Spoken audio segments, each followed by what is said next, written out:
Just Like Josh Gibson by Angela Johnson, illustrated by Beth Peck. To Art Johnson and all the boys and girls of summer, AJ. For Brittany and all the other people who modeled for this book, thank you. And for my children, Anna Rose and Emma, BP. Grandmama says there's nothing like baseball. The story goes, Josh Gibson once hit a baseball in Pittsburgh so hard that it didn't come down. The next day he was playing in Philadelphia, and the ball dropped out of the sky right into a fielder's glove. The umpire pointed at Josh and said, "You're out yesterday in Pittsburgh." Grandmama says her papa showed up on that same day, the day she was born, with a Louisville Slugger and a smile. He said his new baby would make baseballs fly, just like Josh Gibson. So, Grandmama's papa threw balls to his baby girl in the early morning dew. Those summer days were like magic as the balls sailed away, going, gone. But girls in the 40s didn't play baseball. They weren't supposed to take the field with the boys or have batting dreams. So even when Grandmama got bigger, she still had to stand outside the fence and watch her cousin Danny and the Maple Grove All-Stars battling away. But every now and again, when the team was just practicing, they would let Grandmama play too. Then Grandmama would step up to the plate, hit the ball, and watch it soar.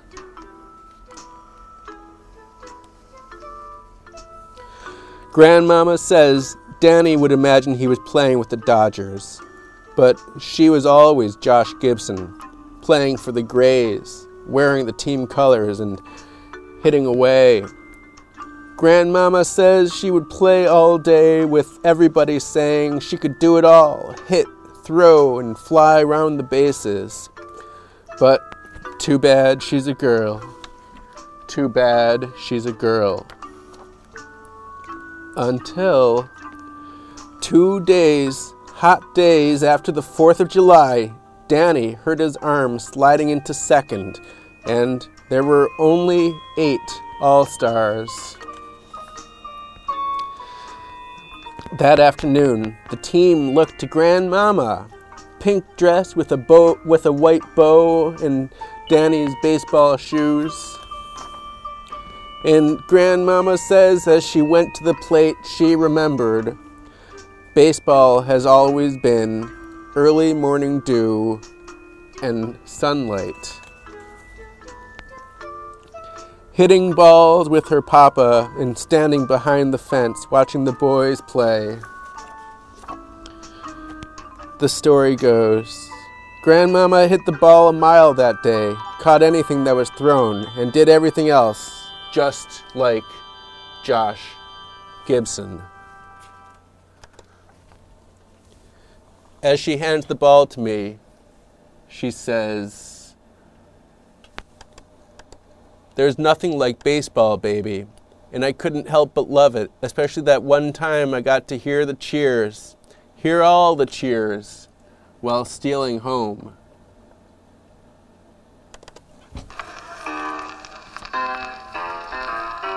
Josh Gibson, born December 21, 1911, Buena Vista, Georgia. Died January 20, 1947, Pittsburgh, Pennsylvania. Bats right, throws right. Called the Babe Ruth of the Negro Leagues, the 6'1" Josh Gibson had ball-playing skills that are the stuff of legends. A consummate batter, Gibson hit both for power and average and is believed to have hit the longest home runs in several big league parks, including Pittsburgh's Forbes Field, Cincinnati's Crosley Field, and the house that Ruth built, Yankee Stadium. In 60 recorded at-bats against Major League pitching, he batted a whopping .426. The great Satchel Paige, who was Gibson's teammate and the Pittsburgh Crawfords, and who later pitched for the Cleveland Indians, said, "He was the greatest hitter who ever lived." Sadly, the Major Leagues never got a chance to fully welcome Josh Gibson's extraordinary talent. On January 20, 1947, 3 short months before Jackie Robinson took the field with the Brooklyn Dodgers and ended Major League Baseball's 50-year ban on African-American players, Josh Gibson suffered a stroke and died. He was only 35 years old.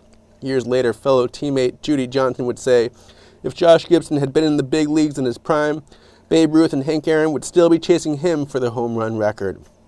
These are haunting words that remind us of the high cost of arbitrary barriers like race and gender. Yet the gender barrier to the big leagues still exists. Despite the fact that baseball has fielded several amazing girl players, no woman has ever been signed to play for a major league team. So even though Alta Weiss made enough money pitching exhibition games to put herself through medical school in the early 1900s, and even though 17-year-old minor league pitcher Jackie Mitchell struck out Babe Ruth and Lou Gehrig back-to-back in 1931, the major leagues is still strictly boys only. There was one young lady during the 1950s that did get to play with the boys, though. It wasn't in the majors. In 1953, infielder Tony Stone was signed to play the position vacated when slugger Hank Aaron left the Negro Leagues to join the Boston Milwaukee Braves. Tony was inducted into the Women's Sports Hall of Fame in 1993 and is twice celebrated in Cooperstown, once in the Women in Baseball exhibit and again in the Negro Leagues section. Just like Josh Gibson, she serves as an inspiration for all those little ladies with big league dreams. This is Brooklyn BlowbaCK.